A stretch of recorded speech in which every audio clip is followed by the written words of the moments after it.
to Howya, Gettin on. We are joined today by the legendary man IrishGenesis, and we have a special guest on today, Mr. ItsRusherr. Rusher, how are you getting on? How are you getting on, boy? What's the story? What's the story with you, handsome man? How are you getting on? I'm doing good. I'm half nervous. I'm not gonna lie, but I'm ready for it. Don't worry, we'll settle you in fairly lively there. Don't worry. We'll get rid of them nerves fairly rapidly. Don't worry about that. Yeah, Jenny, how are you getting on? I'm doing grand, man. Can't complain, you know. I actually started hanging up the fucking boards, man. Look, we're fucking finally getting there, you know what I mean? It took 2 years. I need that in my room, man, because my room is absolutely huge. So it's why the green screen is massive. It actually dampens the sound, so my audio is better. But with the room, when I scream, you can hear my my echo in the background. But that's my plan. I ran out of boards though, so I have to buy more. I've done all yeah, I may have miscalculated the measurements, you know what I mean? Rusher, do you have them in your room actually, Rusher? The whole soundboards. I literally only got a pack of 12 there when I first started streaming. It's up in the corner of my room. That's about it. Other than that, I've a tiny little couch and a load of boxes and stuff like that to keep my sound a small bit dampened. I need to get on top of it though. Yeah. Okay, so listen. Let's start this off, Rusher. It's fantastic to have you in here. The last couple of podcasts we had the likes of Jacob, we had Jamie, and we have you. And you're one of these people who absolutely burst onto the Irish scene, especially on the Twitch side of it. You really came in and you really set the standard so high very early on. In terms of content creation and even Twitch streaming, where did it all start for you? I suppose I know it sounds bad, but the whole lockdown kind of period was good for me in terms of that's how I first started properly taking streaming seriously. And I really first started streaming during lockdown, really, prime Warzone type of era, and just playing games with the lads and just throwing a stream up and here and there, and slowly started seeing people come into the stream and stuff like that, Yeah, I feel like there's a lot of streamers in the scene as well that kind of came from that background. A lot of guys, COVID was absolutely huge. Obviously for its own reasons, but in terms of content creation, a lot of people had time to actually make content. I know Jenny as well. You took COVID as a platform as well for you to start making content, and you really popped off during it as well, didn't you, Jenny? Yeah, the COVID period was very good in a sense of obviously not very good when obviously the situation around it, but as in terms of content and people sitting in a home bored out of their fucking noggins. There's only so much fucking TV you can watch, before you get bored. And I feel like definitely Twitch, YouTube, that kind of stuff was definitely elevated so much more in terms of what it would be now. If you notice now, especially since after Christmas, I feel you see everyone's stuff isn't as busy at certain times of the day that it was when COVID was around. But no, it is. It's all about balance though as well with it. I find that Rusher himself there has a very good balance. I haven't seen a lot of people that can grasp morning streams by the bollocks the way he has. Yeah, Jesus, man. It fascinates me because I'm barely out of bed and this lad's up and he's fucking, fully fucking showered looking fresh. That's true. And his chat's on one and he's sitting there, he's like, what are you doing? And people are dropping 50s and gifts. And you're like, my man's doing better than the fucking breakfast show, man. What the fuck is going on here? Yeah, no, crazy. You really do well, man, with the kind of morning routine. And that's obviously that was a big part of kind of where you started. But speaking of, when you were getting into content creation initially, where did your inspiration come from to actually make content, or was there anybody you looked up to that you kind of wanted to kind of base your kind of platform on Twitch off them? Yeah, definitely. I obviously feel everyone who is making content and stuff like that has watched YouTube for years before they started making content and stuff like that. And I was big into watching Syndicate, and watching him grow. I think I was subscribed to Syndicate when he was I think 50, 65k type of thing. Yeah. So I've seen him grow to where he is at the moment, and seeing him go from gaming content and then going on to vlogs and IRL content and stuff like that, all while streaming and continuing streaming as well consistently, is definitely a big thing for me. 110%. Yeah, I feel like you being a part of that process for Syndicate early, like you said, when he was on 60k odd subs, moving upwards. It's really an inspiration. Like, you know, you can only imagine if you know somebody even close to you that's done that, that's going to be even more of an influence. But yeah, it's nice to be along that process. And speaking of, you know, growing and being in the creation scene, you know, recently we chatted about Irish content creation and kind of where it stands at the moment. What's your opinion on kind of being in, I know over COVID you kind of really been delved into the deep end of the Irish content creation scene. Where do you see yourself in the mix? Just amongst you guys, like I just kind of, I don't really see myself anywhere in terms of like rank or anything like that. I just kind of, I'm here, I'm making whatever content I want to make. You know, I'm streaming because I enjoy it so much. You know, I'm still finding new Irish content creators, Irish streamers and stuff like that. And I just wanted to blow up as much as you guys. You know, I love seeing the fact that you guys are hopping on and you guys are fucking doing well, and the amount of stuff that you're doing, Gara, in terms of all different stuff outside of streaming and in the YouTube content creation scene and everything. It's so good to see. Like, I can't wait for, let's say, a year's time now and see where, you know, yourself, Jenny, all the other boys are at. Like, you know. Yeah, definitely. Yeah, no, 100%. Like, that's the thing is, like, I when I first heard of you, I was like, I didn't know who you were at the time, and I said I might check this guy out. So like I ended up jumping in your streams now, and I always say this to people, like I'm a lurker, you know. I'm not one of these that types a whole lot. You know, I might say a couple of things, you know what I mean, or if I have to get something off my chest or a little rant or something. But I wouldn't like be much on the old talking side, like I just do lurk. But I do see, like, with yourself, and obviously I'm just like out of curiosity, the the platform you built, obviously, with the morning streams, was that your first intention when you said to yourself, "All right, I'm gonna give this stream and crack a go"? Did you say to yourself, "I'm gonna tackle the mornings"? Did you look at it as in you seen it, like a lot of more streamers do more like evenings and night, and you thought I can capitalize on the mornings, or was it just straight away you thought morning streams is gonna be my vibe? Not at all. No, like when I first started streaming, I was I was starting to stream at, like, because I'm fairly physically active. Like, I train with two different teams, two different sports. You know, going to the gym as much as I can, and like I would usually start a stream after training in terms of like 8, 9 o'clock in the night, and then going on until like 5, 6 o'clock in the morning. Man, it was horrendous. I hated it, man. Like, I loved it at the time when I was doing it, like, but I was waking up at, like, I was doing what Bisto Bob's doing now, waking up at Yeah, 4 o'clock in the day, absolutely groggy as can be, like, you know. yeah, No, but I was doing that for a good while, and I gained a lot of like American audience out of that as well, which a lot of them are actually still in the community today and still so supportive, like.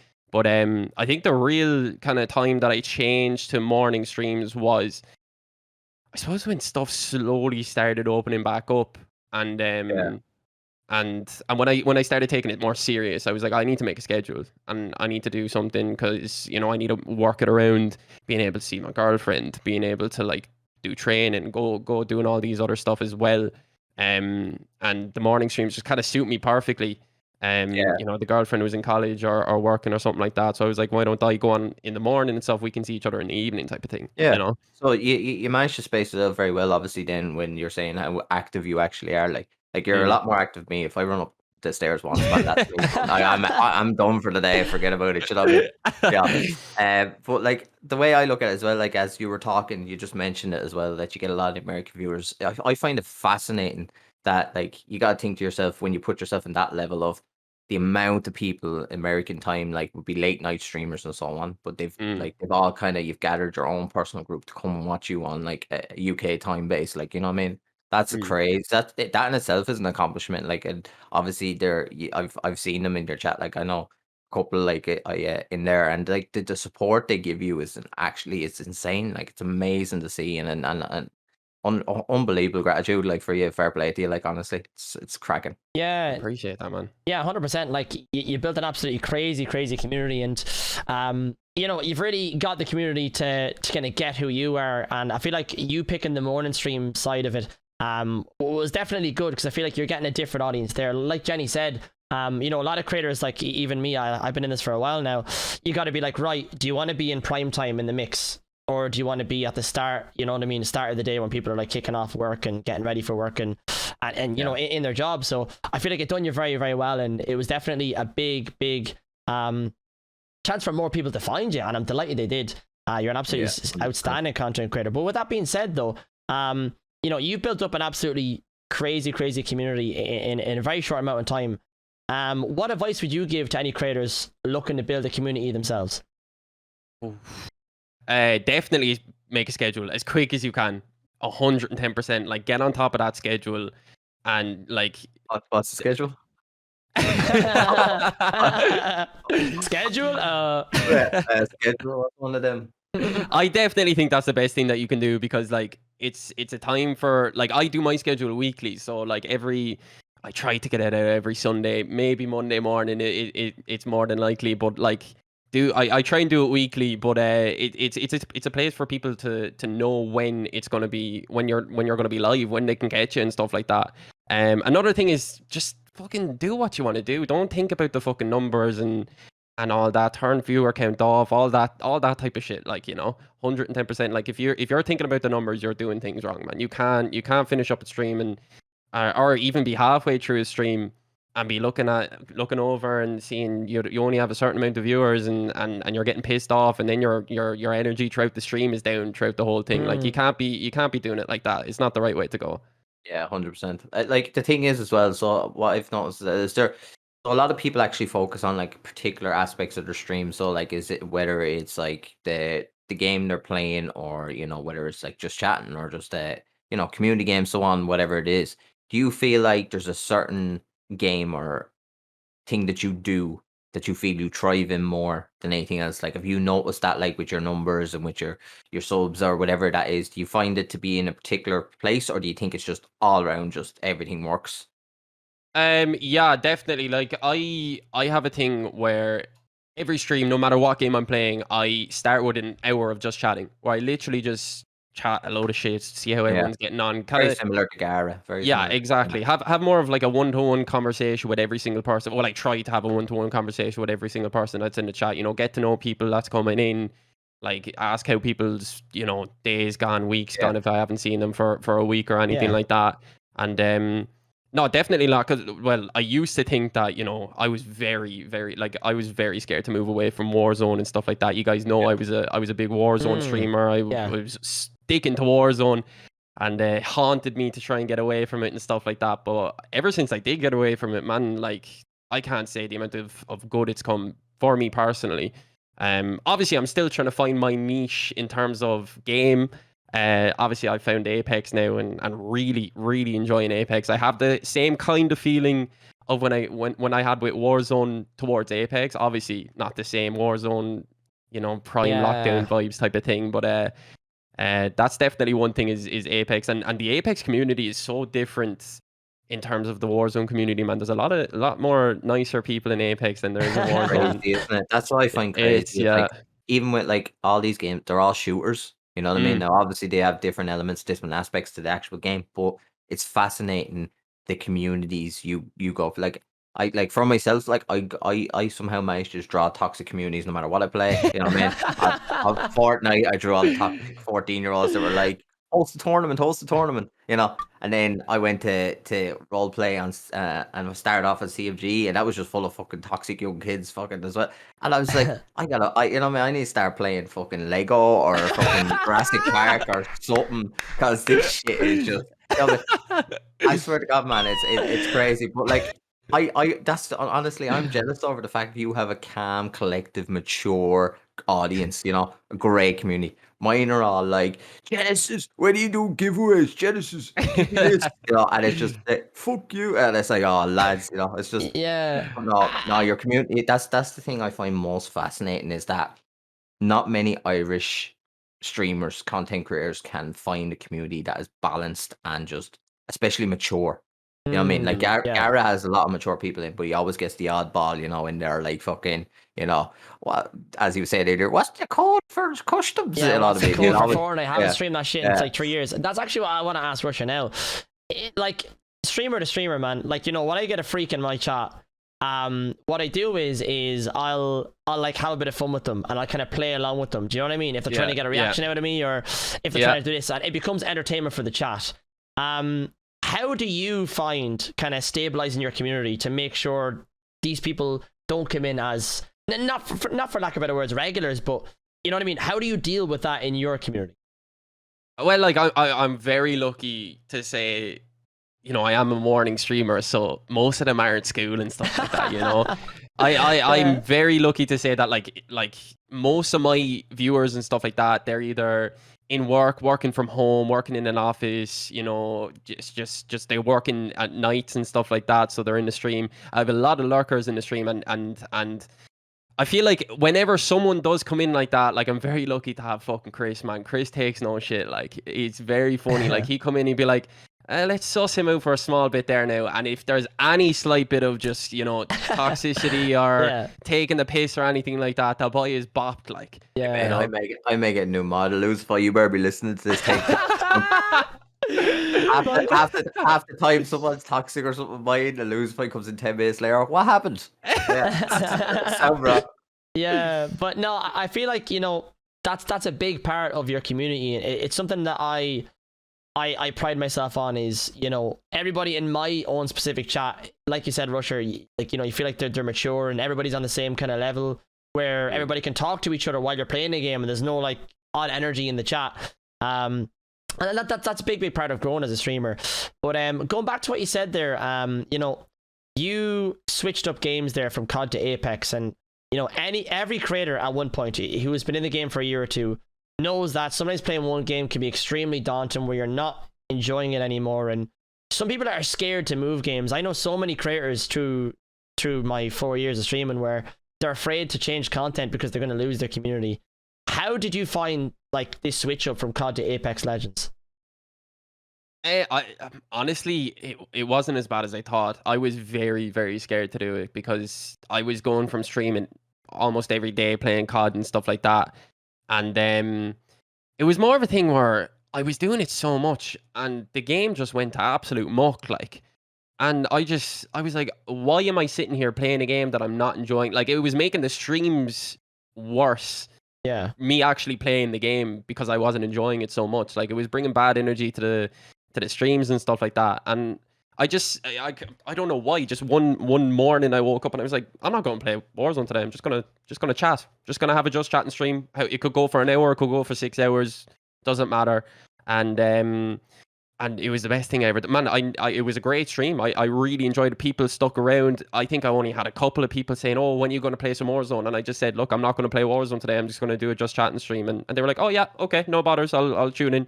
That type of thing. I'm very lucky to have a community that stuck around. And I know like that, like not a lot of people are able to have that and stuff. So I'm very grateful for that. Yeah. Can I ask you, what was it about COD specifically that you were like, here, fuck this? I think it was hackers, man. The thing. Honestly, really... it wasn't even the hacker. The hackers are pretty funny. I'm not gonna lie. You could get content out of them and stuff like that. You know, flying cars. I give up, man. Yeah, I give up. I swear. I was playing with. I played with a couple of American lads, and I was on playing with them, and I never knew what was going on. You know what I mean? I hadn't played COD for like 6 months. Came in. And I'd spent like 5 to 6 hours doing the fucking update first of all to get onto it. And within 5 minutes I'm on, yeah. And I'm running up the stairs onto the fucking prison roof, out the door, yeah. And I'm like, boys, there's lads on the roof. Next thing a flying cars goes by and rips me into what. And the first thing all I did was, yeah, good luck, fuck off, I'm done about. Can't be arsed game. No, I think it was the thing that really pushed me over the edge was the update to Caldera. That was definitely the one that pushed me over. It actually made me uninstall Warzone completely. I didn't play Caldera. What was the change that they did? It was just horrendous. Like that's the only thing I can say for it, man. It was just the map was so open. It was a completely different movement system and stuff like that to what Verdansk was. Verdansk was so good, and I think towards the end of Verdansk, everyone was kind of like, oh, I really want a new map. It was there for so long, you know. And then once it went, I think everyone realized, fuck, that was a sick fucking map compared to what we got. And then it was gone, and we couldn't play it again. And now everyone's like, oh, fucking bring back Verdansk, and I'm right there with them, like, you know. Yeah, it's terrible. Caldera is terrible. It's horrendous, man. It's literally like just doesn't make any sense. Like it literally. If you don't land on the fucking volcano in the middle of the map, like you're not even getting 10 kills. Like, you know what I mean? It's just. Honestly, I played about a week and a half of it, and I didn't play anymore. And that's like terrible. Yeah, it really is probably one of the worst updates I've ever seen from an actual game. Like, especially a game that So when a game gets so much hype built behind it, and Mm. especially the amount of pros they have as well, with Call of Duty, like there's so many pros involved. And the It just fact that they need to steal stuff from Apex as well in terms of those yeah, balloons and Yeah. stuff like that, like it's but not good. it's very similar though in games you look at like Fortnite. Fortnite brought in knee sliding canceling and all, like you know what I Yeah. mean? Yeah, Yep. they Literally, copy that straight. Yeah. yeah, Mm. like it's like I just feel like with gaming right now and in games in terms of what we have, it's just they're just lacking so much Very creativity. stale. Very Yeah, stale. Every game I out there just is want very stale. GTA. I just want new GTA to drop because I feel like that will literally be a game changer. Because like if they can do what they've done with this GTA, but obviously better, like and more better. Obviously, the graphics will be fucking 100 times what they are now. Like it'll just be unreal. Like I think that game has so Yeah. much potential, Yeah. and that Mm. will be what to do. Like at that time. Yeah, Yeah. You can really do anything with GTA, and like the whole Yeah. like role playing stuff, and obviously the custom games really are onto that. But yeah, I just feel like we've been on the battle royale format for so long. It's why like when I moved away, because I was at a point as well where I was like, right, I'm playing Fortnite, and Fortnite, I was like the fucking Fortnite guy on the Irish scene, and I was like, right, what do I do here? Like, I'm sick of this fucking game. I was doing custom Yeah. games every day, and I was like, bro, like I can't do this day in day out. I need a switch up. And I tried so much, man. I tried Call of Duty. I just couldn't find a home with it. You know, I tried even Valorant, and I felt it was very difficult to read chat. I know it's not a battle royale, but Yeah. I tried so many different shooters, and I just couldn't find a home. So I ended up with FIFA I don't after see all the of it. hype. I don't see the Garrett. I don't see the hype. I obviously like it's just probably not my style again, but I just don't see the hype around Valorant like, that everyone else does. I'm not gonna Like, lie, it's actually so. Here's my situation with it. Valorant's a game. Like the competitive scene is very cool, and it's up and coming right now. It's gonna be the next big competitive game. It's the one game I get the horn to play off stream at the moment where I'm really? like, man, I love I a bit think of you know what Valorant. it is. Do you know what it is? I think it's because I'm an old bastard, first of all, right? Okay, so I was gonna be shit at that no matter what, especially the fact that like being a boomer, you'd expect me to have been playing CS:GO at least, like you know what I mean, and might be able to take some traits. But I only played CS:GO for the first time a few months ago.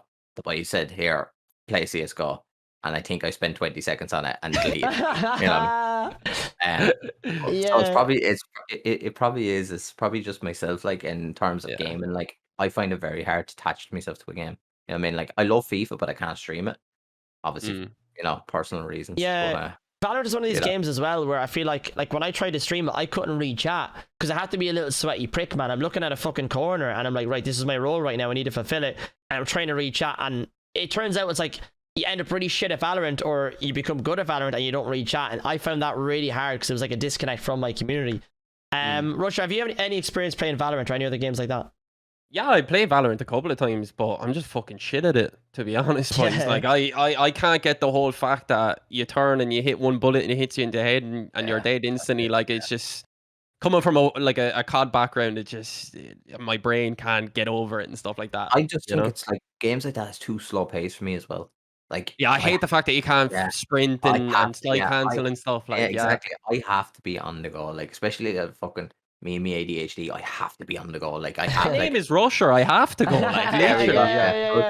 Yeah. That's Actually, true. before we actually go to the next question, curious question for you. Yeah. Where the fuck did you get the sign? It's Oh, the lovely. sign behind me. Yeah. Yeah, long story short, basically, I was about 3-4 months into streaming, and my two mods at the time, AO and Glass, they both just randomly, so they came together at the time and just sent it to me. They both put money together Class. and sent it to me, and It's actually savage, yeah. man, it came to my door, and I didn't know what the fuck it was. This big fuck off box. I didn't know what was going on. Yeah. And they just said, look, happy birthday. It wasn't even my fucking birthday, but yeah, it just came to the door, and they were like, look, we really love what you do. We really want to see you succeed in it, and it was absolutely insane, man.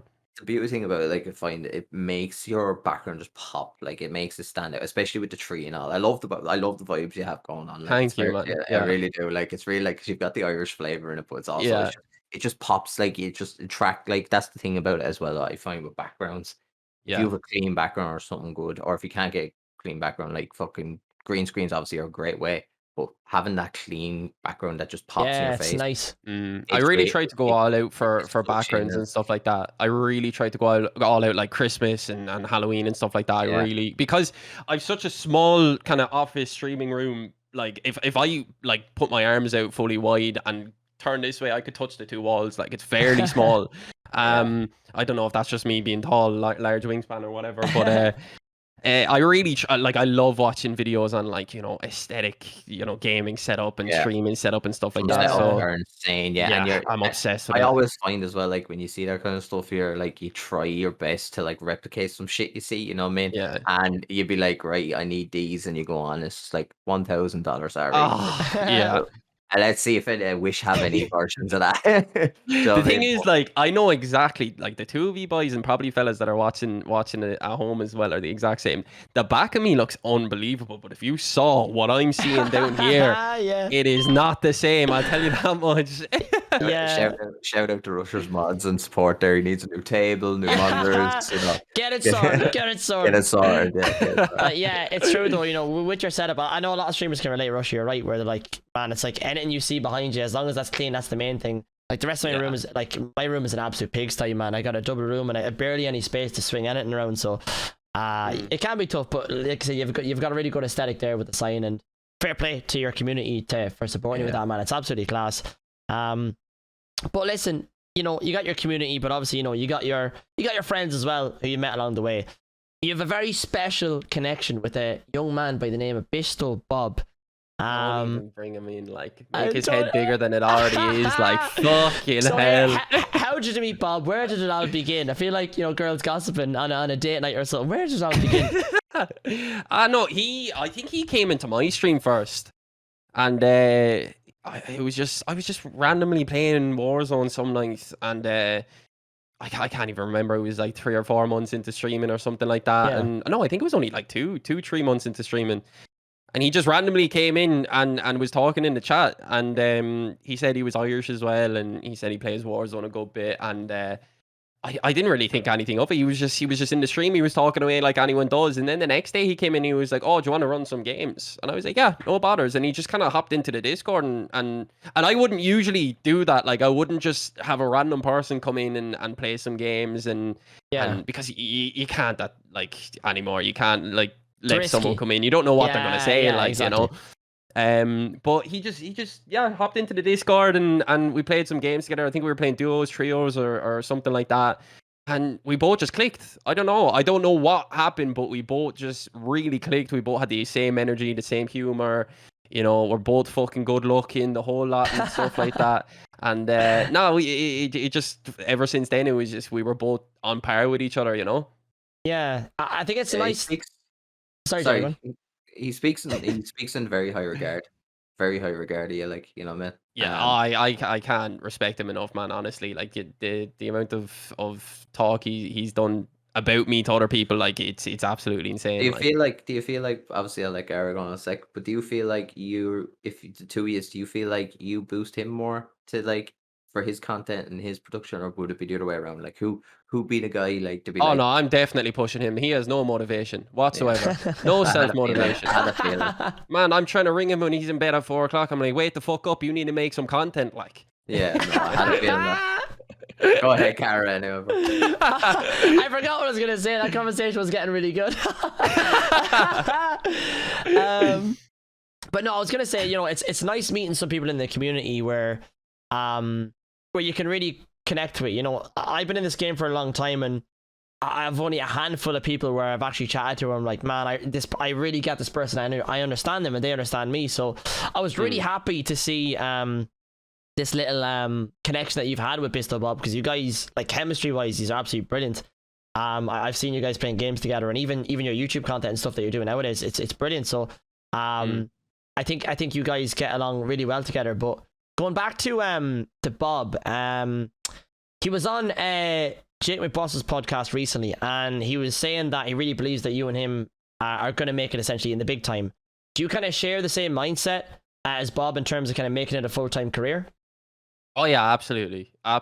Like, as much as we can, like, I'm constantly on the phone in Discord calls and stuff like that with Bob, and we're always like, going back and forth forward with ideas and constantly talking about what we can do next, how we can push ourselves out more and stuff like that. And it's really like, I feel like obviously you need someone like that, but it's very rare that you actually find someone that has the same mindset, has the same same kind of plan, if you know what I mean, in terms of what you want to do.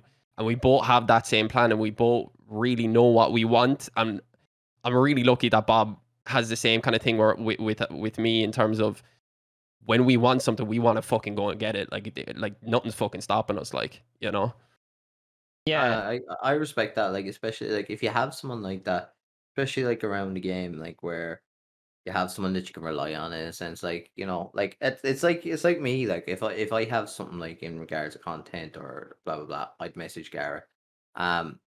Obviously, like it wouldn't go the other way around, because he knows I'm a lazy prick, like, you know what I mean? So It's yeah, exactly like me and Bob, man. The two of yeah, me. like I'm like Garrett's literally fucking messaging me. It's like, Genesis, you better have some questions ready. Genesis, yeah, comment. I'm sitting there and I'm like, yo boys, get on the fucking floor, hands in the air. Next about to Garrett, yeah, I'm just writing out them questions now. Go. Oh my god. But that's what makes a friendship, though, realistically, doesn't it? It's like, no, if you're the same, then it's not as fun. Like, you need the kind of the back and forth, like, where, you know, you have some traits and they have some traits, and it kind of meshes together. If anything, it pushes me more, the fact that I'm pushing him, if you get me. Yeah, you know, like I can't just sit here and push him and me not do anything, like, you know what I mean? Yeah. No, 100%. No, I get that. So actually, before we actually, because we've got to the part where you came out with content, tell us a bit about Rusher before content. What was, like, obviously school, and then did you have any like proper like ambitions? Obviously going through school, like, you know, you're trying to think to yourself, oh fuck, it's coming up to leaving cert, boys. I need to figure out what the fuck I'm going to do with myself, like, you know what I mean? Did you have anything like before you found the love for streaming? Did you know anything that you want to do, or was it just? Man, I just wanted to go out and play a bit of ball, play some video games. That's all I wanted to do. That's all. Yeah. Like, I was in school, you know, first, second, third year. I was getting my homework done, getting my studies done in the break in between classes, so I could go home and either go out with the lads and play a bit of ball, or get home and get onto the Xbox, PlayStation type of thing. You know, I had, man, my mother was, she was hounding me down to get some study done and stuff like that, and I just couldn't do it, man. You could tell me, I said this before, like, you could tell me, you could sit me down and put a sheet of paper in front of me with 15 lines down, and you could say 30 days, memorize those 15 lines. I'd pick up the piece of paper, I'd throw it behind me, I'd forget about it. Like, So you were more like, so obviously with school you were more like focused on like sports and other shit. Like, you were never. I was very hands-on as well, though. Like, I was very, like, all my subjects were like construction, art, you know, Okay, so BCG and stuff like that. Like, yeah, no, that's like, they always say that though about certain people, like that they I can't think of the fucking word now, because I'm not smart myself, but there's a word to it where, yeah, I'll be honest. There's a word to it where people have that, where they're like really good at certain things, but like hands-on and stuff like that. But they suck when it's like you know, like that quiet sit down. I couldn't sit in a study hall and sit there for hours. Not like an on end, academic read the same person, page. pretty much. That's what you're kind of saying. Yeah, That's the word. Jesus, yeah. Oh, You're yeah. more creative and spontaneous about getting Big time. involved. But no, I Yeah. respect that completely. Like, so obviously, then going past that, so what does your girlfriend think of the streaming and the stuff like that? Is she supportive and all that, like, or? Big time, yeah. She's big time supportive now. Obviously, now that she knows what Twitch is and stuff like that, like, she's seen the papers, like, lovely. No, like, we're going to Lanzarote, boys. Yeah, obviously now she's like extremely supportive and stuff like that. She knows what it is. I've explained it to her. She comes into the chat now, like, she loves sitting down in the chair over there while I'm streaming. There's been plenty of streams where she's sitting down in the chair and she just, you know, goes on her laptop, goes on her phone, and I could be here for 5-6 hours and streaming. She's just chilling. Yeah, but like, obviously it wasn't together long. About 4 years. Yeah. Jesus. So she's been there Make it before. my missus some tips. I come upstairs after a long haul, you know, turn on the go live 5 minutes in. I'm like, I'll be back in 20 minutes, boys, you know, with the door gone. No, obviously it wasn't that easy as well. You know, there's been a couple of rough patches when she didn't know what streaming was. She was like, "Why are you spending so much hours playing the PlayStation and stuff like that?" You Yeah. know. But like, I feel that's where communication comes in, and I'm very lucky to say that like she is very good at like communicating and saying like, you know, you need to spend some time with me as well. You need to. She was very helpful in terms of like she was like, you need to get a schedule for this if you want to say this is your job and stuff like that, Yeah. which really helped as well. You know. No, I Yeah. respect that. Like it's good that you have that like that support. Like Mm, it's very, very hard to find yeah. a woman that's like that, like you know what I mean? Like so I think like for me, like obviously my woman is supportive of me. Obviously I wouldn't be able to do what I do without her because obviously the situation like the kids and all and it's Yeah. obviously a lot like so the fact that she's able to do what she does and gives me the time to do this, obviously. So I respect it completely like when you find a girl like that, you know what I mean? Mm, Um and obviously Gareth's in the same position. His missus is happy to come on the stream and all of that and interact with his community as Yeah. well. So mm, it's great when you find that person that you just connect with and they understand what you love doing. Like, you know what I mean? They respect yeah. what your goal and your ambition, your dreams. And Yeah. no, so shout out to your missus obviously for that. Full Yeah. credit to her. Exactly. And you need that. Like I'm absolutely blessed like with my girlfriend and I'm the same as you, man. Literally in a relationship 4 years. And you know, at the start when I started like dating her and stuff, I didn't tell her that I was Twitch streaming. I was like, I don't know if I want to let her know this side of me because like, I'm on stream, I'm mad, and I'm dancing in a koala mask, I'm barking at people online. Such an Irish thing, isn't it? Yeah, it really is. It's like you want to hold it in because like as part of Irish culture, it's like, you know, if you're doing anything different, you kind of, you know what I mean, you keep it back, like, you know what I mean. So that was Yeah. my natural response because I was like, man, I actually care about her. I don't want her to see, you know what, if she goes online and sees me barking at people, I'm gonna be in, like, she's gonna be like, bro, this guy's a freak. So Yeah. kept it away for a while, and yeah, obviously told her eventually about the whole streaming. I'm mad supportive of it, and like Jenny said, you know, she gets involved with the streaming, and she's the same as well. Like she's like a backbone to me, Russia, and I'm sure you feel the same way with your girlfriend, where like they help you structure and they're supportive, and you need somebody like that because with content creation, the way you're doing it as well, the same way a lot of people are doing it, like with full time, you don't get a lot of chance to hang out with friends and other people. When you're full time, you're full time. So Yeah. having somebody that close to you being a backbone is absolutely massive. There's a lot of Big people time. out there that look at us and be like, how the fuck do these three bios have women? You know what I mean? That's what half the time. No, True. yeah. Yeah, boys out there on Tinder the last 5 years and still struggling, you know what I mean? Yeah, no, it's true. But yeah, you definitely need a backbone there, and no, I'm really glad to hear that, man, with your relationship, because like Jenny said, you know, not everybody's going to be fully supportive and fully having your goals in mind, so having that person beside you is very, very important. Big time. But apart from Twitch, Rusher, you've made a step into the realm of YouTube recently, and when I mean a step, I mean a step away from gaming. You decided to go with some of the IRL stuff, and you know, you did your kind of day trip to Dublin, and you did your kind of Prime review recently. Is this a path that you're going to be taking over the next year or so, where you're going to be making IRL content, or how do you see your YouTube channel growing? I really want to dive into the IRL content. I am so like excited and motivated with how things are gone so far anyway. Like I've been making like gaming YouTube videos, you know, here and there. I've never really had like a plan for gaming YouTube videos and stuff like that. And ever since, like, I made 3 IRL YouTube videos now, and the support that I've gotten since I've uploaded them, like I've had people DM me saying, I really enjoyed the past YouTube video, can't wait to see the next one. I have people telling me in the Discord channel, I've people tweeting at me, I've people, you know, talking to me, the likes of Fish D actually saying like, oh man, these are fun to watch, these are entertaining and stuff like that. And I've never had that before, and it's just so motivating to have that then, and reading the comments and stuff like that. I really, really can't wait to see where it goes. I have such a fucking, you know, feeling inside me that I want to get more out and, you know, keep going and Yeah. keep doing it, you know. Yeah, no, 100%. It's about, especially like when it comes to IRL content, like there's so much hype behind it. Like you just can't wait to get to do it in a sense. Like, you know, Mm, that was my plan the start of the year. Like, is I want to get a lot of IRL content this year, and obviously there's a lot planned. Like we've got a couple of trips planned. We've got Twitch. We're going to be going to TwitchCon, so we're obviously going to vlog that. Mm. Then obviously we're eventually we'll get around to it. Obviously, funding is a big issue with it, but obviously, me and JBG Carr want to do this big, huge poker event, like live.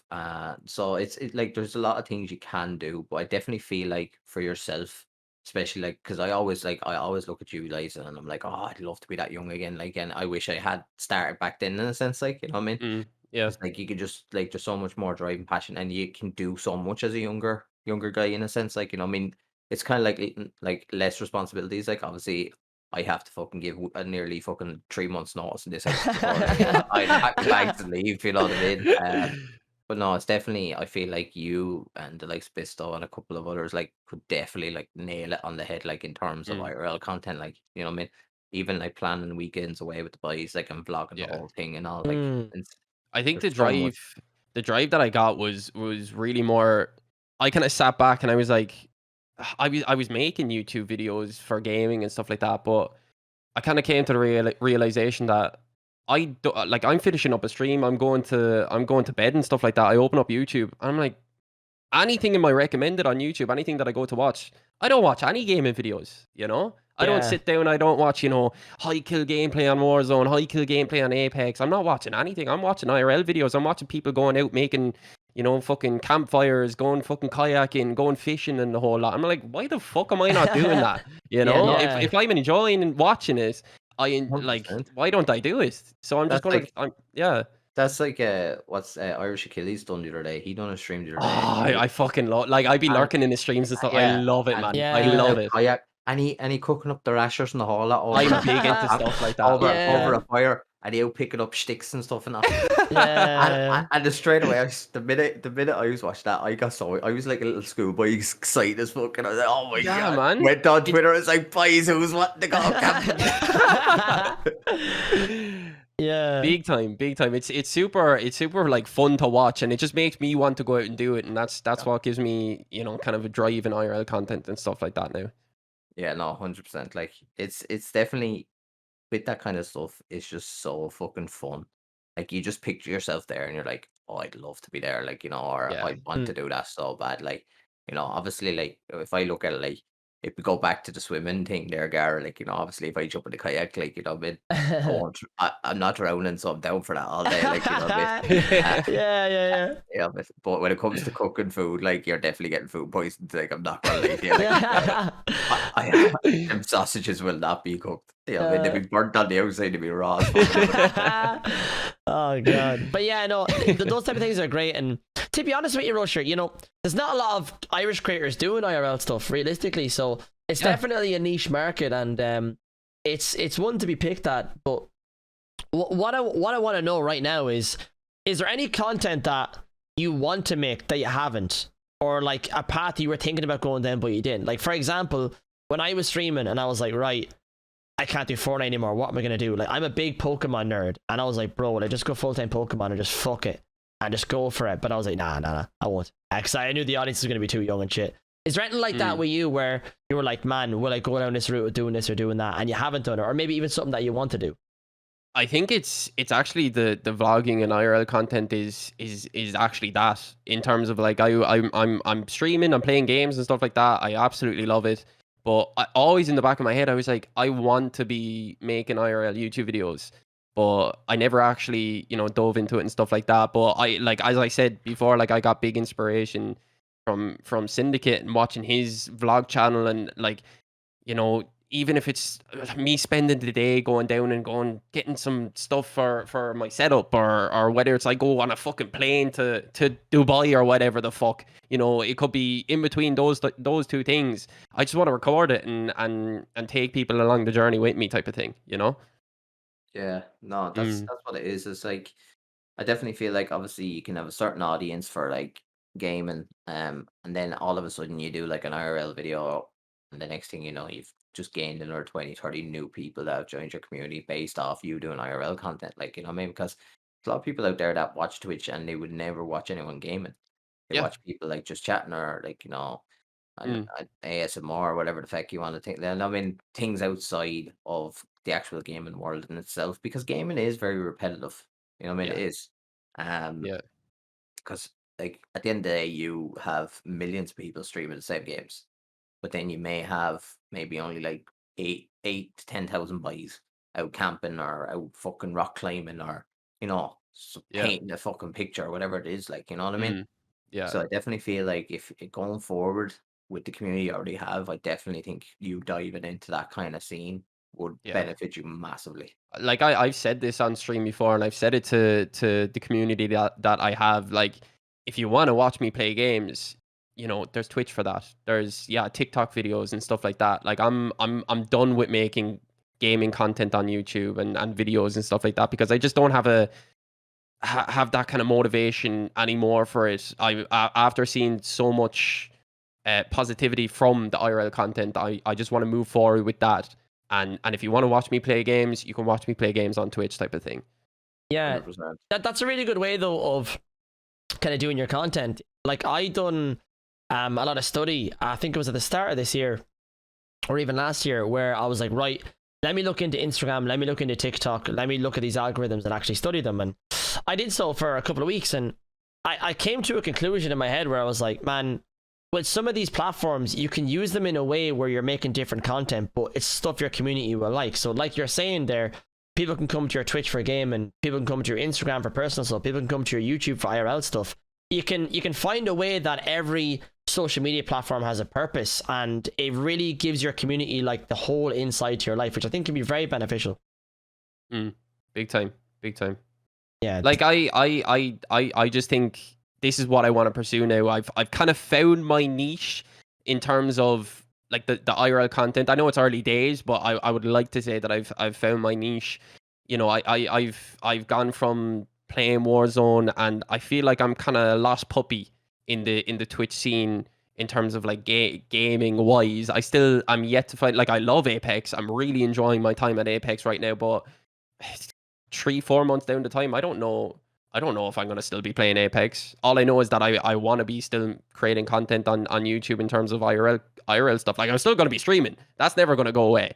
But I just don't know what game is my personal game at the moment, Yeah.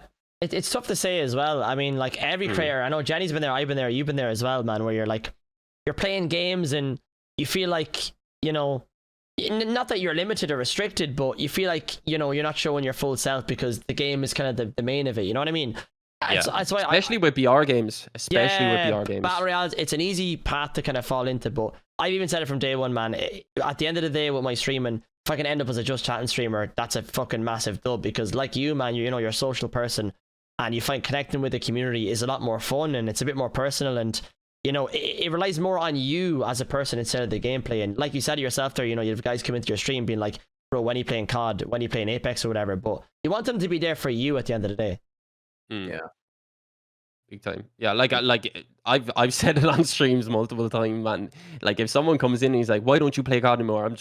I don't fucking want to. You can go to another stream if you want to watch COD, like, simple as, I'm not going to sit here and just like be depressed off my head playing COD just for you, This is not the way to live life, like. Yeah. You need to really have your personality at the forefront of your content, especially like the way you've done with your community. You've really done a fantastic job on Twitch with that, and that's why they're watching at the end of the day. So I feel like if you were to move to IRL like you have done, or if you move into different content, if you're at the forefront of it and not the game, your community, you're going to respect that. So I'm going to make this saucy now.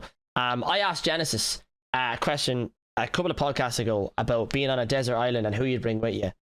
I'm going to ask the same question to you, Rusher, right? You're on a desert island for 6 months. You can bring 5 other content creators with you. Who are you picking and why? And I'm going to run to the bathroom while you're saying this. I can stay here though, all right? Go! 5 other content creators. My God. Right. I bring yourself, Jenny, just for the simple fact that if any of the boys start fighting, I'd say you'd sort it. 110%. I'd say you'd be like, right, lads! you put a stop to it anyway.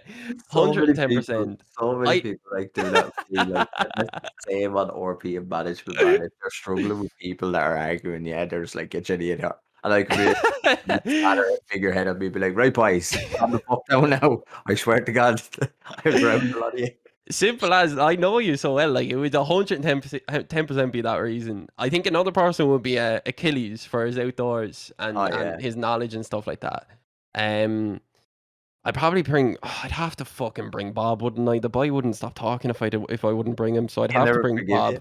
He'd never forgive me. He'd be fucking He'd be flirting with me the whole time as well. I'd bring awful gas because he's the funniest man alive. He's so fucking funny, that Carl fella. What's that, 4? Yeah, that's boy. Is it one more? 5. Oh, who would the last one be? I don't know. Give me some ideas. One of my picks was like King Lampard for me because you're he was gonna a need big someone- tall gonna need bastard. someone But you're kind of strong, tall Alan. anyways. What height are you? Are you saying I'm not strong? What's the story here, boys? Why- I mean a 6'3". motherfucker that can pick up 2 yeah. fucking logs at the same time and fucking, Yeah, you need like a demon who's like enough. He can carry enough wood in one run to do the fucking fire for the whole night. I didn't say Gara. I can bring Gara. Grand job. He can be the nice little comedian. He can be the gesture. He can be the nice The little fucking comedian. That'd be jester. grand. I'm Yeah. obsessed, Rami. Lara just to laugh at I him. Can have no put the use little for hat being on a you and everything. The little hat on me, class, man. Can't fucking wait, man. Jess, I'm the jester. That's great, lads. Great purpose there. So there's nobody else left. I should bring Gara If along any there, of put us hat are on him. feeling sad, lads, just put a fucking hat on Garrett and Fucking love that, I do. Oh, for fuck's sake. That's a good question, though. actually, That's a good question. I like that one. I like your pick. Like they're good picks now. I can't lie. They're good picks. Yeah. Obviously, like if we're like, I'm just saying, like obviously in terms He's of like, buzzing now that I said him. Like, look at him. He's smiling away. if we're starving, obviously, Bristol's probably going to be the first one chopped up and eaten. Like, you know what I mean? Realistically, He's all skin and bones as well at the same time, though. Bristol end up doing the heads and stuff, but she'd be like, all right, fuck it, we're chopping him up, we're eating him. I don't care. Right. Fucking hell. Rush, I got another question for you. So, you said even through school, like your whole focus was like to get home and game and play sports and shit. What was like your first console, and like what would have been like one of the bigger games you would have played as you started off gaming? Oh, my first console was, I think, the original Xbox, the first ever Xbox, or else the GameCube. I can't remember which one. Probably the Xbox. And there was a game on the original Xbox, and it was so fucking fun. It was the Cars game was one of them. That wasn't the first game that I've ever played. But that Cars game was fucking insane, man. And there was too many games. Simpsons Hit and Run on the on the PlayStation as well, man. There was too many fucking games. Too many games. I think an old game. I think it was called Twister. Not like the game Twister. Twister. You're showing your age now, Jenny. I was gonna say, man, what the fuck is Twister, bro? It was Twister something Carnage.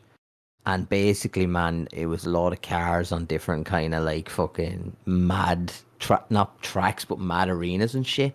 And used to have like fucking like rockets and machine guns, Twisted or something. Twisted Metal. That's what it was. Twisted Metal with the clown on the cover, Jenny. That's That's how fucking stupid I am. Twisted Metal. Yeah. Twisted Metal was one of the best fucking. I remember we used to chill back. This one I was like living back down the days, back in the days.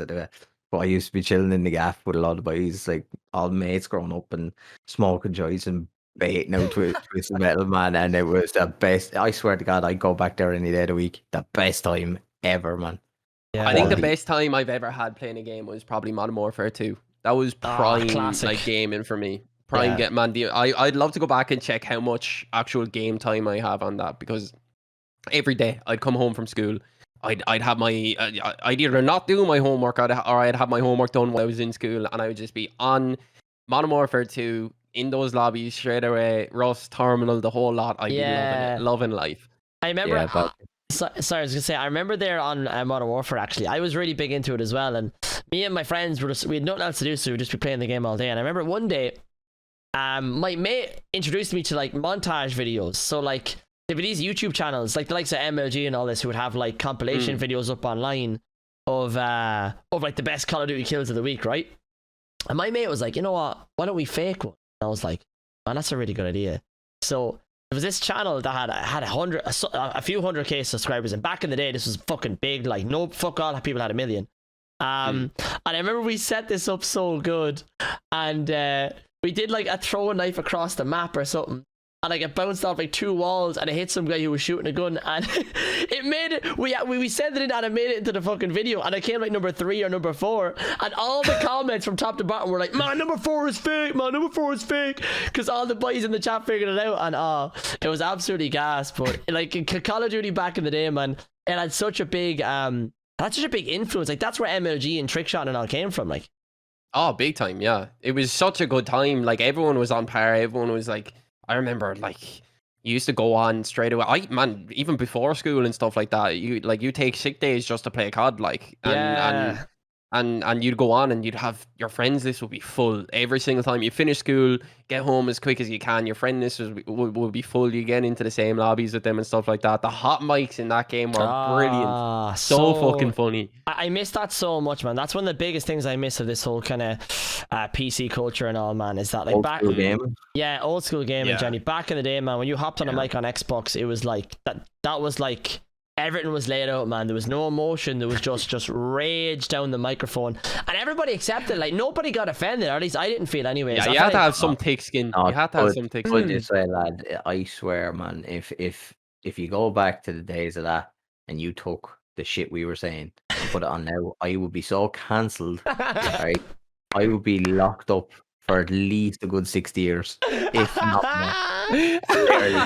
It's true though, man. It's so true, man. This is why like people are always like, they say they're like, oh, I've never said this, I've never said that, and I'm sitting around like, lad, I have done everything. I have. There's nothing that hasn't came out of my mouth. I've literally went, like back in the day. But it was a different time. It was a totally different time. Like, you know what I mean? Yeah, like, it was. Then, like I go to even back then, like I was only like 15, 16. You go down, you be down to town, and you pop into the pub with the older lads. You know what I mean? Because you'd be able to get a cheeky pint. Like, especially in towns like where I was from, like it you know, they're badly ran, let's say, right? But like, you used to go in there, like, and all you'd hear was like, oh, lads at the bar be like telling the most racist jokes, like, and all, like, you know, and it was just hilarious. You know what I mean? Like, and now it's literally like, you know, boom, no, you know what I mean? Yeah. It's just not a thing anymore. Well, like, that's the thing as well. Like, that's why I don't think I'd bother going out anymore. It's just not the same as it used to be. Really not. Like, do you know what I mean? Yeah, I mean, everything's changed over the past while, but you know, I'm honestly happy that I lived through the Xbox era, as I like to call it, because big time. All my best memories of gaming were from that era. They're not from this at all. Like my first win in Fortnite, don't remember it, but I can remember these lobbies that I was in where lads were shit talking back and forth, and I was like creasing myself, like laughing. You know what I mean? It's kind of sad. The only time I really had that kind of feeling was Prime Warzone, like Lockdown Warzone. That was the only real kind of time where I had a kind of snippet of that feeling. Like, other than that, there was nothing. Yeah, but yeah, in Call of Duty then, Rusher, back in the day when you were on like Modern Warfare 2, what was like your go-to game mode? Mine was definitely Search and Destroy, because the shit talking after each round was crazy, man. If you killed a guy, you know exactly who you've nailed and when you've nailed them, so it was just perfect. What was your favorite game mode? I was never into Search and Destroy until kind of Black Ops 2, Black Ops 3 type of era that came out. I was like, I still am, like, I love free for all, man. I was big into free for all, get into the lobbies, get the 30 kills as quick as I can, you know, whether it's sniping or anything like that. I just loved it. Loved rushing around the map and just that's kind of part where my name came from. Just rushing around the map, getting kills as quick as I can type of thing. Yeah. What about you, Jenny? When you played shooter games like Call of Duty, what was yours? I was similar enough now. I used to like play. I used to love Search and Destroy, but I used to play a lot free for all. Like, I started hating free for all when Nuketown became a thing. That's when I really started hating free for all, because I don't know who the fucking tick cunt was up in the office when he made that game though, but like, to spawn, like, you literally spawn dead, dogs, helicopter, dead. And at the end of the game, it's like, you have 7 kills and 3,462 deaths. You know what I mean? And even when the game's over, there's still somebody up there in the fucking chopper gunner absolutely riddling down. Like, it's like, that's where I lost my love for it. But no, obviously, like, I did love Search and Destroy, because Search and Destroy for me was just like, I used to be fucking lethal with the Tomahawk. Like, just the Tomahawk, yeah. So like, I remember back then, like, the amount of times, like, and I never would have been, like, I wasn't a content creator or doing, like, you know, clips and all back then. But like, literally, I swear to God, I think, like, I'd say overall, like, with even the likes of maps, Summit map, where you could just throw straight over the buildings and land Oh it. yeah, yeah, At yeah. that certain point, yeah. And there was one time, like there was one thing I did, and I swear to God, I'm so annoyed at myself now that I'm a content creator that I didn't snip it back then and upload it, because I literally fucking double tomahawked, yeah. And I literally took out 2 boys on the same No over the Oh cross my map, yeah. way. gosh, man. And I'll never forget it, because all you heard was like, oh, fucking.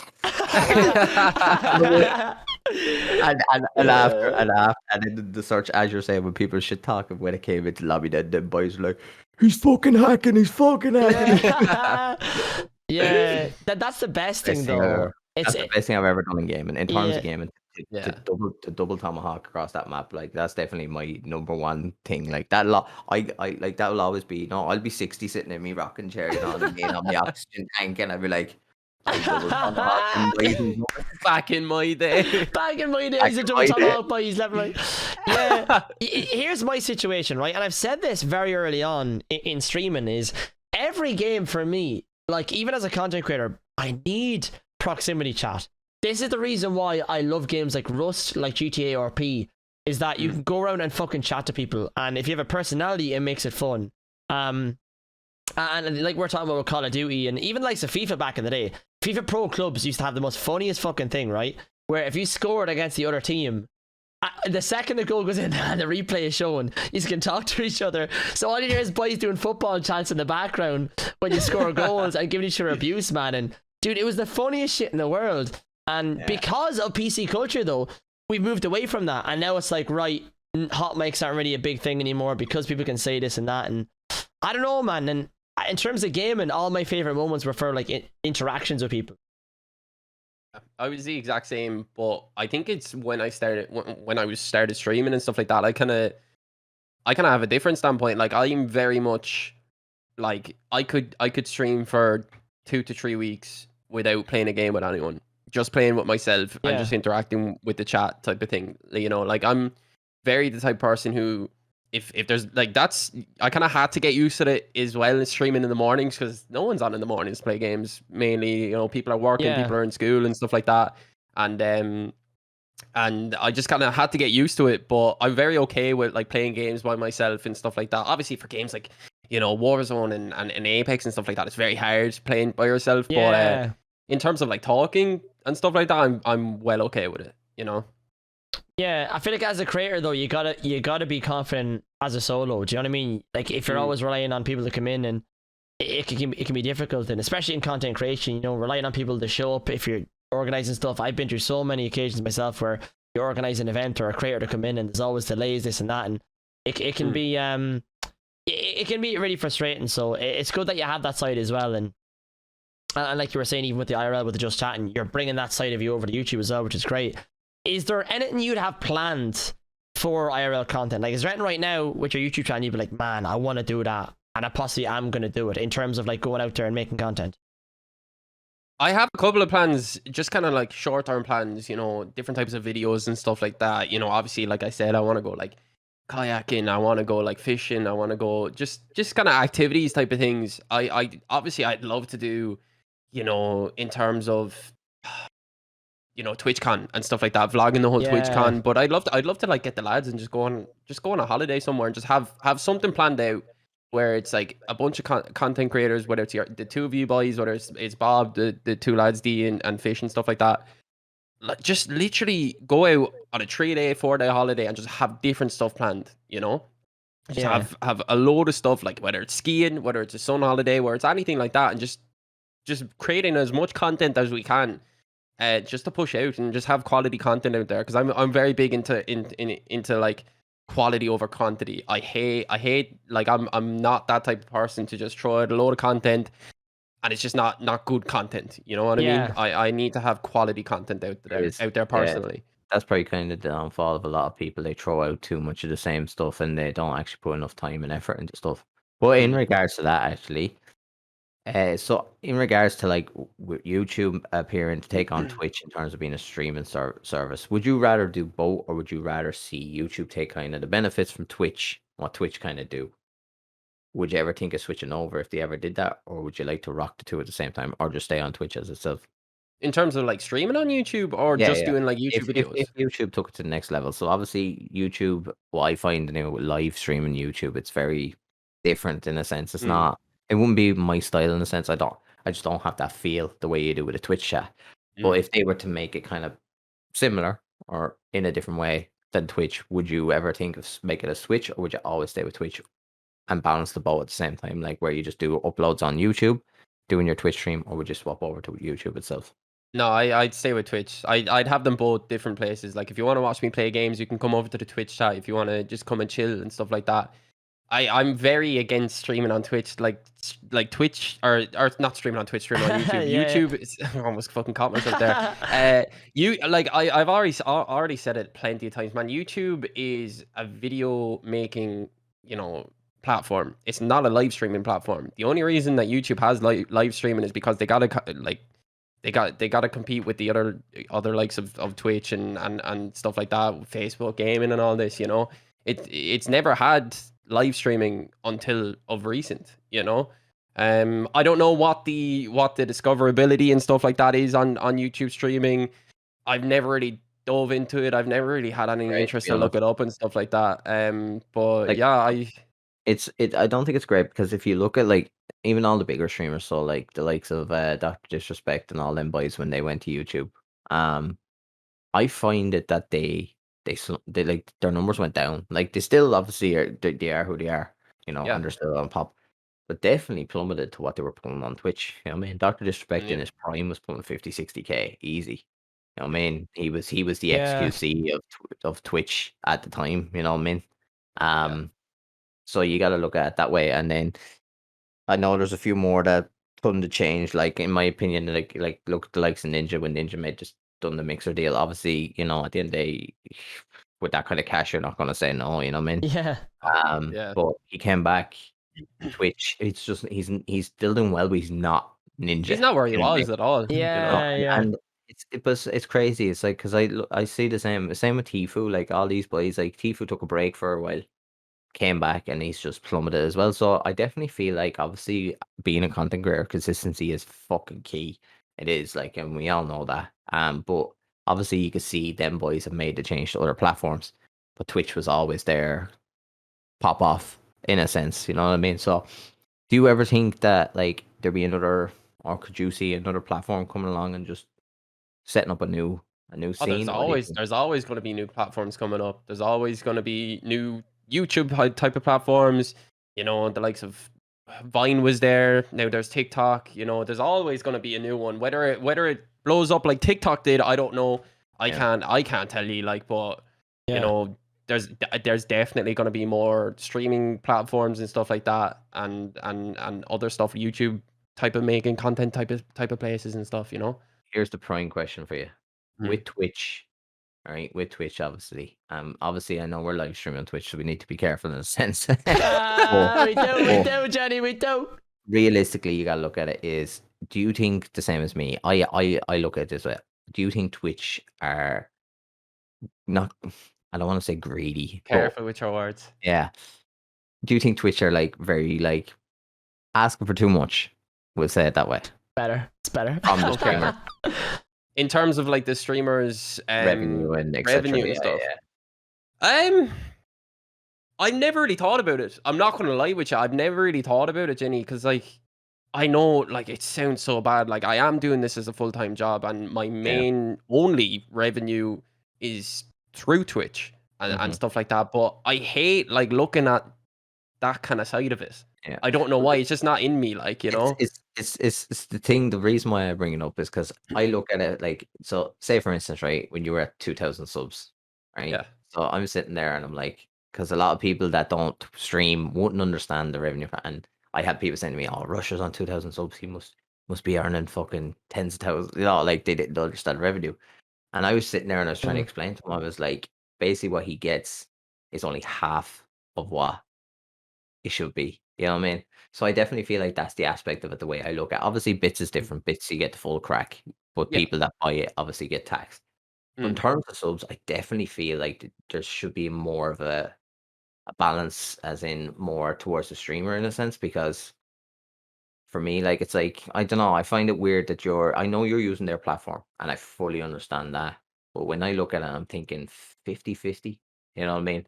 Fair enough, you're Mm. using the platform, but the streamer itself is the one who's doing the work. They're giving the people that are subbing to you and are subbing to you because it's you they're here for. They're not there for the actual Twitch thing. Do you know what I Yeah, mean? So 100%. that's the way I look at it. Like it's the 50-50 thing. Yeah, Yeah. it's a good one. I'm gonna play the opposite side of it though. I've obviously gotten the partnership with Twitch, and I've whatever the partnership rate is. I actually don't even know fully, man, what the whole story is with it. It's kind of a bit weird, but I mean, to be honest, like the ways you're describing it earlier, as in like, YouTube streaming, the discoverability is fucking ass.